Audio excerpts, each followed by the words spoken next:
तीर्थंकर की जो माँ होती है वो ऐसी अलौकिक स्त्री होती है कि ऐसे पुत्र को जन्म देती है, ऐसे पुत्र को जन्म देती है जो पुत्र केवल कुल का दीपक नहीं बनता है अपितु आकाश दीपक बन जाया करता है। अरे कुल का दीपक तो केवल अपने कुल को प्रकाशित करता है, लेकिन जो आकाश दीप बन जाता है वो सारी दुनिया को प्रकाशित किया करता है, सारे जगत और सारे ब्रह्मांड को आलोकित प्रकाशित किया करता है। तीर्थंकर ऋषभदेव, तीर्थंकर महावीर ऐसे ही कुल दीपक थे। तीर्थंकर राम और कृष्ण ऐसे ही कुल दीपक थे, आकाश दीपक थे, जिन्होंने केवल अपने कुल, अपने परिवार, अपने बुजुर्गों को, अपने पुरखों को ही प्रकाशित नहीं किया अपितु सारी दुनिया को, सारे ब्रह्मांड को, सारी धरती को रोशन किया है, आलोक दिया है, प्रकाश दिया है। आकाश दीप बन गए। पुत्र का फर्ज है वो अपने सत्कर्मों से अपनी माँ का गौरव बढ़ाए, अपने पिता का सम्मान बढ़ाए। एक आचार्य हुए तिरुवल्लुवर, जिन्होंने तिरुक्कुरल लिखा है, जैनाचार्य थे।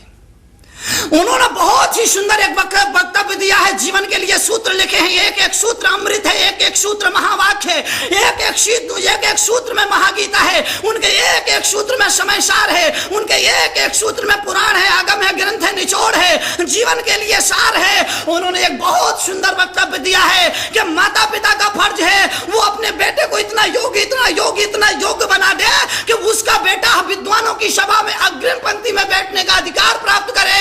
ये तो माता पिता का पुत्र के प्रति कर्तव्य हुआ करता है, और पुत्र का कर्तव्य माता पिता के प्रति यह हुआ करता है कि पुत्र ऐसा जीवन जिए, पुत्र ऐसे सत्कर्म करे कि उस सत्कर्म को देख करके हर आदमी उसके माँ बाप से जाकर के पूछे कि किस पुण्य के उदय से तुमने ऐसा बेटा पाया है, किस सौभाग्य के उदय से तुम्हारे घर में ऐसा पुत्र बन करके आया है। पुत्र को चाहिए, बेटा को चाहिए, संतान को चाहिए अपने बुजुर्गों की कीर्ति को बढ़ाए, अपनी कुल परंपरा को और अधिक समृद्ध करे, अपने बुजुर्गों की ख्याति को और ऊंचा उठाए, अपने आचरण से, अपने सत्कर्मों से, अपनी भावनाओं से, अपनी सेवाओं से। तुम्हें कह रहा हूं, और किसी की दुनिया में हो सको या ना हो सको, अपने माँ बाप के जरूर हो जाना। दुनिया में और किसी का विश्वास अर्जित कर सको ना कर सको कोई बात नहीं, लेकिन अपने माँ बाप का विश्वास जरूर अर्जित कर लेना। दुनिया में और किसी का प्यार अर्जित कर सको ना कर सको लेकिन कोई बात नहीं, लेकिन अपने माँ बाप का विश्वास प्यार अर्जित जरूर कर लेना। दुनिया में और किसी की सेवा कर सको या ना कर सको, लेकिन अपने माँ बाप की सेवा शुश्रूषा जरूर कर लेना। माँ बाप का तुम पर बहुत उपकार है, इतना उपकार है जिसकी कोई सीमा नहीं है। जब तुम बहुत छोटे थे, अपने पैरों पर खड़े नहीं हो सकते थे, अपने सहारे चल नहीं सकते थे, खा नहीं सकते थे, पी नहीं सकते थे, बोल नहीं सकते थे, स्नान नहीं कर सकते थे, नहा नहीं सकते थे, कुछ भी तो नहीं कर सकते थे।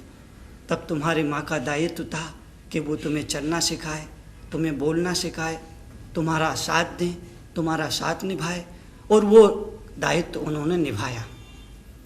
जब तुम बहुत छोटे थे, चल नहीं सकते थे, बोल नहीं सकते थे, खा नहीं सकते थे, पी नहीं सकते थे, अपने बलबूते कुछ भी नहीं कर सकते थे, तब तुम्हारे माँ बाप का दायित्व था कि वो तुम्हें इसके लायक बनाए, तुम्हें इसके काबिल बनाए, तुम्हें चलना सिखाए, तुम्हें खड़ा होना सिखाए, तुम्हें पढ़ना सिखाए, तुम्हें लिखना सिखाए, तुम्हें बोलना सिखाए, तुम्हें स्नान कराए, तुम्हें वस्त्र पहनाए। और माँ बाप ने अपने दायित्व का निर्वाह किया, माँ बाप ने अपने कर्तव्य का निर्वाह किया, माँ बाप ने अपने फर्ज का निर्वाह किया।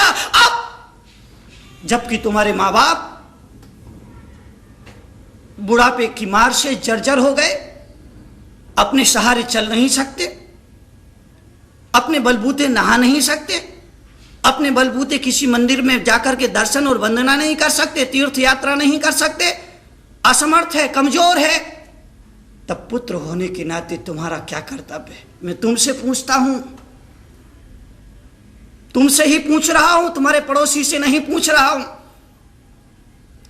पुत्र होने के नाते अपना कर्तव्य को पहचानिए, अपने धर्म को पहचानिए, अपने धर्म को जानने की की कोशिश करिए कि माँ बाप ने तुम्हारे अपने कर्तव्य का पालन किया, निर्वाह का पालन कर दिया। अब जब माँ बाप कमजोर है, असमर्थ है, बुढ़ापे की स्थिति, बुढ़ापे की मार की वजह से वो चल नहीं सकते, नहा नहीं सकते, बैठ नहीं सकते, खा पी नहीं सकते, तब पुत्र होने के नाते तुम्हारा फर्ज है कि माँ बाप की सेवा में आगे आओ, माँ बाप का ख्याल रखो, माँ बाप की साल संभाल करो और माँ बाप की कदम कदम पर सावधानी पूर्वक उनकी सेवा और वैयावृत्ति में तत्पर रहो।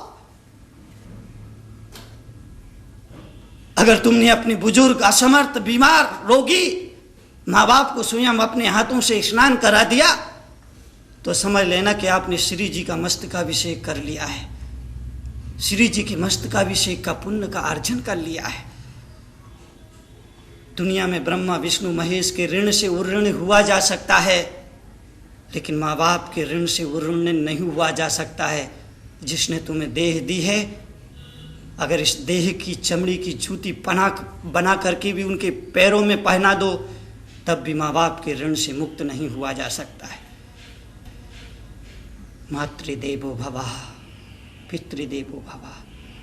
माता और पिता को देवता का दर्जा देने का इतना ही मतलब है, इतना ही मकसद है कि माता पिता ने जीवन दिया है, प्रेरणा दिया है, ऊर्जा दी है, गति दी है, प्रकाश दिया है, रक्त दिया है, गति दिया है, जीवन को समृद्धि दी है, इसलिए वो देवता है। और देवता की सुबह शाम पूजा और अर्चना होना चाहिए, देवता की वंदना होना चाहिए, देवता की आरती होना चाहिए, क्योंकि माँ के दूध से तुम्हें ऊर्जा मिलती है। माँ का कितना उपकार है तुम पर।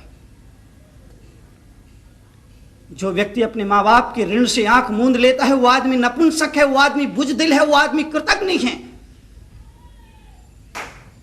माँ बाप को क्या चाहिए? उन्हें ना तो लाखों रुपए की व्यवस्था चाहिए और ना ये एयर कंडीशन की व्यवस्था चाहिए। उन्हें तो केवल तुम्हारा प्यार चाहिए, तुम्हारी आत्मीयता चाहिए, तुम्हारा अपनत्व चाहिए। बस यही माँ बाप की आकांक्षा है, यही माँ बाप की चाहत है, यही माँ बाप की अभिप्सा है।